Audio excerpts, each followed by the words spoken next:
Hello class 11। In this video हम discuss करने वाले हैं नेक्स्ट टॉपिक को, जो है कि है imperial formula for molecular formula. So first हम यहाँ पे डिस्कस करने वाले हैं कि इंपीरियल फॉर्मूलाज होते क्या हैं एंड ऑल्सो मॉलिक्यूलर फॉर्मूलाज क्या होते हैं। So empirical formula, first molecular formula देख लेते हैं। जब हम किसी भी चीज का, जब हम कोई कंपाउंड लिख रहे हैं एंड उसमें जो भी हमने एलिमेंट्स यूज किए हैं, जब हम उसका एग्जैक्ट नंबर लिख देते हैं, exact number in the sense exact number, यानी कि जब हमें कोई सब्सटेंस जिस भी परसेंटेज में मिला है या जिस वैल्यू में हमें मिलता है उसका हम एग्जैक्ट नंबर हम लिखते हैं, तो वो क्या होता है, मॉलिक्यूलर फॉर्मूला होता है। जैसे हमारे लिए क्या होता है, शुगर C6H12O6 है ना, तो ये इसी फॉर्मुलेशन में हमें मिलता है। कार्बन के 6 मोल होने चाहिए, ऑक्सीजन के 12, हाइड्रोजन के 12 और ऑक्सीजन के 6, तो C6H12O6 में होता है, तो हम ऑलवेज यहाँ पर C6H12O6 ही लिखेंगे। तो मॉलिक्यूलर फॉर्मूला ये होता है कि जब हमें चीज है वो एग्जैक्ट हमें जिस भी कंपोजिशन में मिल रही है या फिर जिसका जितना एटम है या फिर जिसके जितने मोल्स वहां पर हैं, हम उतने ही जब उन्हें लिखते हैं तब उन्हें मॉलिक्यूलर फॉर्मूला कहते हैं। कुछ और एग्जांपल लिख देते हैं, जैसे C2H5OH है ना, इसमें कार्बन 2 है, H5 है एंड OH है, ठीक है। सो जिससे आपको पता चला कि हम जितने वैल्यूज वहां पर हैं उनकी ही एग्जैक्ट नंबर हम वो लिख रहे हैं, तो वो उसका मॉलिक्यूलर फॉर्मूला है। बट अगर हम क्या करें इसको, अगर हम इसे चेंज कर दें इन द सिंपल रेशियो, ठीक है, एक सिंपल रेशियो में अगर हम इसे चेंज करें, हम एक एग्जांपल ले रहे हैं C6H12O6, ठीक है। अब इसे हम क्या कर रहे हैं, एक सिंपल फॉर्मूला में चेंज कर रहे हैं, एक सिंपल रेशियो में अगर हम उसे चेंज कर दें तो वो क्या बन जाता है, वो बन जाता है इंपीरियल फॉर्मूला। यानी कि जब हम simplest whole number ratio, simplest whole number, okay, जब हम सिंपलेस्ट होल नंबर रेशियो के फॉर्म में चीजों को लिखने लगते हैं या उन्हें हम सिंपलेस्ट होल नंबर रेशियो में लिखते, तब वो क्या बन जाता है, तब वो बनता है हमारा इंपीरियल फॉर्मूला। इंपीरियल फॉर्मूला बन जाता है, ठीक है, ओके। अभी जो मैंने इसको डिलीट इरेज किया C2H5 को, एक्चुअली बेटा वो परसेंटेज में जाएगा एंड परसेंटेज में जाने की वजह से हमें वहाँ पे साइंटिफिक नोटेशन यूज करना पड़ेगा, तो इतना बिग हमें वहां पर नहीं जाना है, हमें एक सिंपल वे में देखना था, इसलिए हमने यहाँ पे सिर्फ इसको रखा है C6H12O6। अब इसे क्या करो, आप सिंपल होल नंबर में चेंज करो। तो सिंपल होल नंबर में चेंज करने के लिए हम क्या लिख सकते हैं, कुछ इस तरीके से लिख सकते हैं, कार्बन 1, हाइड्रोजन 2, ऑक्सीजन 1, बिकॉज जितना कार्बन है जितना ऑक्सीजन है उससे डबल क्या है यहाँ पर हाइड्रोजन है। या फिर एक और चीज भी कहते हैं कि जो लोएस्ट वैल्यू आ रही हो, यानी कि जो आपके मॉलिक्यूलर फॉर्मूला में जो वैल्यू लोवेस्ट हो उससे आप डिवाइड कर दीजिए, तो आप उसे सिंपल फॉर्म में कन्वर्ट कर सकते हैं। इसे आप डायरेक्ट CH2O भी लिख सकते हो। तो जब हम इन्हें एक सिंपलेस्ट रेशियो और एक सिंपलेस्ट होल नंबर रेशियो में जब उसे हम कन्वर्ट करते हैं, अगर आप C2H5 होगा जो भी मैंने रेस किया उसे आप रखोगे, तो C2 और H5 दो एक इवन नोड है, जिसकी वजह से वहां पर हमें क्या मिलेगा, परसेंट पॉइंट में वैल्यू मिलेगी, जिसकी वजह से साइंटिफिक नोटेशन यूज करने पड़ेंगे 10 की पावर एंड ऑल। सो फिलहाल वो हमें नहीं देखना, हम यहाँ पर सिर्फ ये देख रहे हैं कि जब हम एग्जैक्ट वही नंबर जो हमें रखने चाहिए हम उस नंबर को वहां पर रख देंगे, सो वो हमारा मॉलिक्यूलर फॉर्मूला हो जाएगा। और अगर इस ही फॉर्मूले में जो हमने वहां पर एलिमेंट्स यूज किए गए हैं उन्हें हम एक सिंपल रेशियो में कन्वर्ट कर देते हैं, एक सिंपलेस्ट होल नंबर रेशियो, ये अच्छी तरीके से याद रखिएगा, होल नंबर, एक प्रॉपर होल नंबर रेशियो में जब उनसे हम चेंज करते हैं तो वो क्या होता है, इंपीरियल फॉर्मूला बन जाता है। जैसे इसे हमने होल नंबर में चेंज किया तो क्या बन गया, CH2O यहाँ पर हमें बन के आया, ठीक है। सो ये आपको समझ में आ गया होगा कि किस तरीके से। ऑल्सो एक और फिनोमिनन है, वो है इंपीरियल मास। तो इंपीरियल मास इजी होता है, हम दोनों को ही काउंट कर लेते हैं, हम इंपीरियल मास भी निकाल लेते हैं और मॉलिक्यूलर मास भी एक बार निकाल के देख लेते हैं। तो फर्स्ट हम निकाल रहे हैं इंपीरियल मास, ठीक है, इंपीरियल मास, और साथ में हम क्या निकालते हैं, मॉलिक्यूलर मास, ठीक है, imperial mass and molecular mass. तो इंपीरियल मास के लिए आपको वहां पे क्या रखना पड़ेगा, आप यहाँ रखोगे CH2O जो यहाँ पे आपने निकाला है ना, एंड वही आपको मॉलिक्यूलर मास निकालना है तो आप वहां पे क्या लिखोगे, C6H12O6। तो इंपीरियल मास में यहाँ पे क्या लिखे, कार्बन यहाँ पर सिंगल है, यहाँ पे कुछ नहीं लगा हुआ, तो कार्बन यहाँ पे कितना हो जाएगा 12। तो आप सिंपल यहाँ पे इसे 12 लिख दो। ऑक्सीजन, ऑक्सीजन कितने मॉलिक्यूल, ऑक्सीजन का एटॉमिक वेट मास कितना होता है 1, और यहाँ पर कितने एटम्स है 2, तो 2 का वर्ड से मल्टीप्लाई कर दो, वहां पर 2 ही आएगा। एंड ऑल्सो ऑक्सीजन, उसके लिए कितना होगा 16 है ना, ऑक्सीजन 8 होता है, 16, तो यहाँ पर कितनी ओवरऑल इसकी वैल्यू कितनी आ जाएगी, दैट इज 30। ठीक है, तो ये जो वैल्यू यहाँ पर निकल के आएगी वो है 30। तो आप देख रहे हैं कि बहुत कम वैल्यू निकल के आएगी इंपीरियल मास में, क्योंकि हम क्या कर रहे हैं उसको एक सिंपल रेशियो में कन्वर्ट कर देते हैं। एंड वहीं अगर हम उसे मॉलिक्यूलर मास के टर्म्स में अगर आप उसकी वैल्यू निकालोगे तो यहाँ पे क्या आएगी 12 मल्टीप्लाई विथ 6, ठीक है, plus 1 multiply with 12 plus 16 multiply with 6, 16 multiply with 6। तो यहाँ पे जो वैल्यू आएगी फर्स्ट 72 प्लस 12 प्लस 96, और ओवरऑल आपको वो वैल्यू मिलेगी 180। ठीक है, तो ये वैल्यू आपको यहाँ पर मिलेगी। सो इस तरीके से आपको समझ में आया about the imperial formula. And molecular formula क्या होता है कि जब हम एग्जैक्ट वही नंबर रख रहे हैं जिस नंबर में वो कंपोजिशन में मिलता है तो उसे हम मॉलिक्यूलर फॉर्मूला बोलते हैं, और उसी कंपोजिशन पे बेस आप जब मास निकालते हो तो उसे मॉलिक्यूलर मास बोलते हैं। एंड इंपीरियल फॉर्मूला यानी कि जो हमारा कंपाउंड है उसको हम सिंपलेस्ट रेशियो में कन्वर्ट कर दे, और सिंपलेस्ट रेशियो में कन्वर्ट करने के बाद अगर हम उसका मास निकाले तो उसे हम इंपीरियल मास कहते हैं। सो यहाँ पे कुछ स्टेप्स है जिनको फॉलो करके आप इंपीरियल फार्मूला और मॉलिक्यूलर फार्मूला को निकाल सकते हैं। तो उसे हम लेट्स चेक दीज स्टेप्स। सो ये क्वेश्चन दिया हुआ है जिसमें percentage of hydrogen 4.07%, percentage of carbon 24.27% and percentage of chlorine 71.65%। And वहाँ पे मोलर मास भी ऑल्सो गिवन है, ठीक है, मोलर मास भी यहाँ पे गिवन है 98.96 ग्राम। अब हमें इन्हें कन्वर्ट करना है इन empirical formula, also molecular formula को भी चेक करना है। तो हम पहले क्या करेंगे, पहले स्टेप फर्स्ट फॉलो करेंगे, स्टेप फर्स्ट। सो बिकॉज मेरे पास प्रॉपर जगह नहीं बेटा, हम इनके एक एक स्टेप को करते जाएंगे, तो आप हर एक स्टेप को ध्यान से देखना। तो फर्स्ट स्टेप है जिसमें हम क्या करेंगे, convert percentage into gram.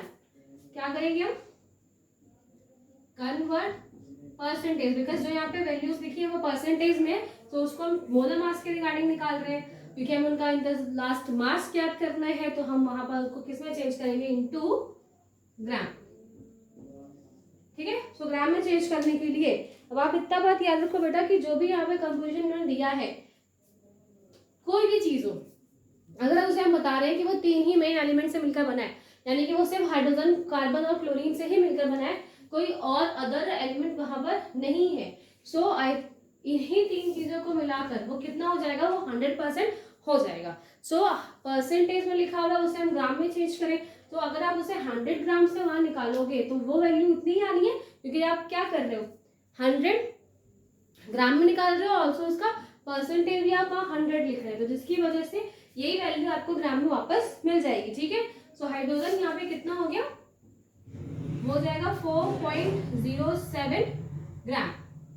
Carbon की बात कर ले हम, वो कितना हो जाएगा 24.27 ग्राम, बिकॉज ओवरऑल वो क्या है, ओवरऑल क्या है वो 100%। सो आप वैल्यू रख लो, आप वैल्यू रख लीजिए, ठीक है, 0.47 आप वैल्यू रख लो, अपॉन हम किस में निकाल रहे हैं, 100 ग्राम्स में निकाल रहे हैं और परसेंटेज निकाल रहे हैं। सो परसेंटेज तो ये आपका कट गया, ये वैल्यू आपको वापस मिलनी है।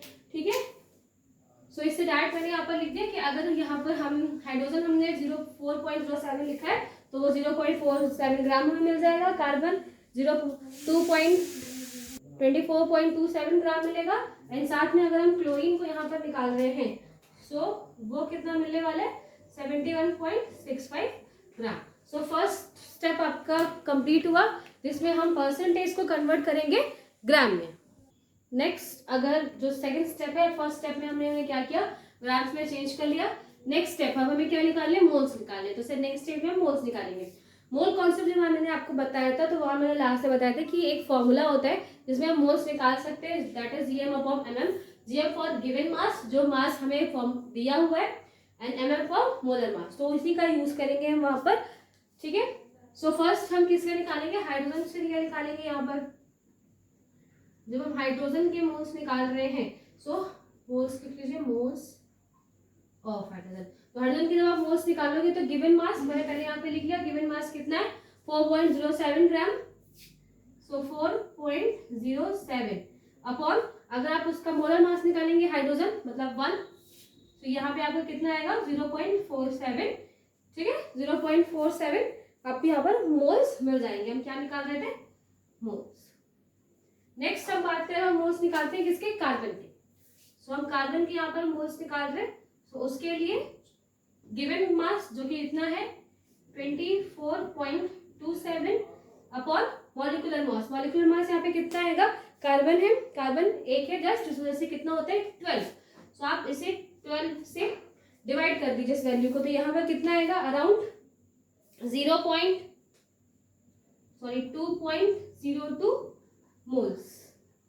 एंड वैसे ही अगर हम किसका निकालेंगे, क्लोरीन, अगर हम क्लोरीन का यहाँ पे निकालते हैं Cl, ठीक है, क्लोरीन का जब हम यहाँ पर निकाल रहे हैं, सो वो कितना आया 71.65। सो 71.65 एंड क्लोरीन के एक मास की वैल्यू कितनी होती है 35.5।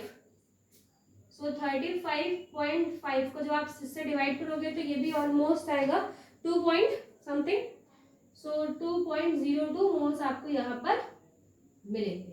ठीक है, तो फर्स्ट आपको क्या करना था, इन फर्स्ट स्टेप उन्हें ग्राम में चेंज करना था। तो ग्राम में चेंज करने के बाद वो वैल्यूज मैंने यहाँ पर लिखी कि ग्राम में हमने पहले इसको चेंज किया, और जब वो ग्राम में चेंज हो जाएगा तब हम उसे मोल्स निकालेंगे वहां पर, कि जो भी हम चीजें यहाँ पर यूज कर रहे हैं, हाइड्रोजन एंड ऑल ये सारी चीजें, तो उसमें कितने मोल्स वहां पर यूज हुए। अब इनका यूज करके वहां पर हम एक मॉलिक्यूलर फॉर्मूला बनाएंगे। कैसे, बिकॉज जो हम यहाँ पर क्या कर रहे हैं, पॉइंट का बेटा इतना इश्यू नहीं कर रहे, जो होल नंबर्स हमें यहाँ पे इन शॉर्ट मिल रहे हैं उनको हम देते हैं पॉइंट्स की नेग्लिजिबल करते हैं उसको यहाँ पर। तो यहाँ पर क्या आ जाएगा 4, यहाँ पे क्या आएगा 2, यहाँ पर क्या आएगा 2। ठीक है, अब इन्हीं चीजों के बेसिस पे हम वहां पर एक मॉलिक्यूलर फॉर्मूला निकाल देते हैं, मॉलिक्यूलर फॉर्मूला। ठीक है, कैसे निकालेंगे, कार्बन कितने हैं 2, कार्बन वहां पे कितना आया है 2 आया है, तो C2H4 एंड Cl2। ठीक है, तो कुछ इस तरीके का कंपोजिशन मिलेगा, कुछ इस तरीके का मॉलिक्यूलर मास हमें यहाँ पर देखने को मिलेगा। बट ये जो मॉलिक्यूलर मास हमने तो निकाल लिया, फाइन, मॉलिक्यूलर मास हमने यहाँ पे निकाल लिया। अब इसके बाद हम इस मॉलिक्यूलर मास का यूज करके हम इंपीरियल मास निकालेंगे, ऑल्सो ये चेक करेंगे कि ये सही है या नहीं।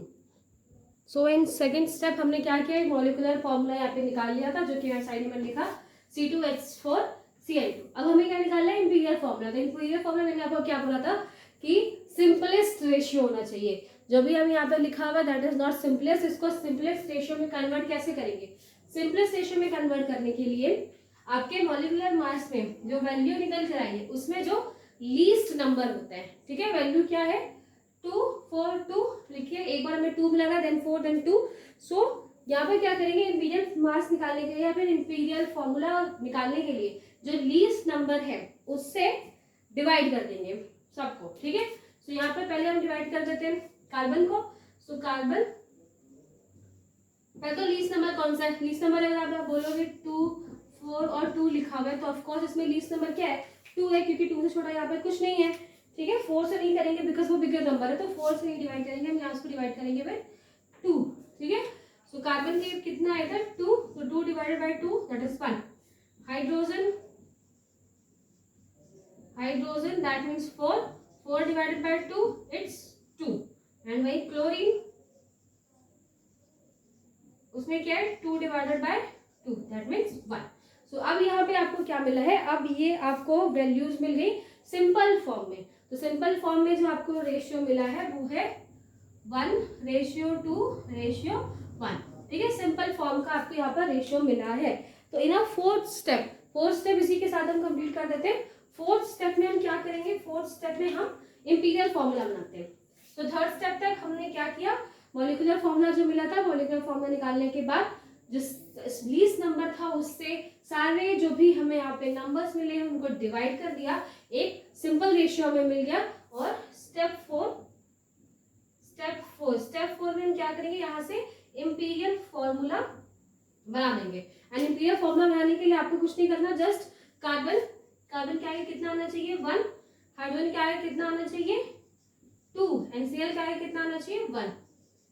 ठीक है, सो ये अगर आप 1 को यहाँ पे रिमूव भी कर सकते हो तो नॉर्मल आपको क्या मिलेगा यहाँ पर CH2Cl। ठीक है, सो ये क्या है, ये हमें यहाँ पर एक इंपीरियल फॉर्मूला मिल गया जो कि एक सिंपलेस्ट रेशियो में है, एक सिंपल रेशियो के फॉर्म में यहाँ पर लिखा है। ये हमें मॉलिक्यूलर फॉर्मूला मिला था जिसमें जिस फॉर्मूले में वो है, जिस परसेंटेज में वो है, वो वहां पर हमें लिखा मिला।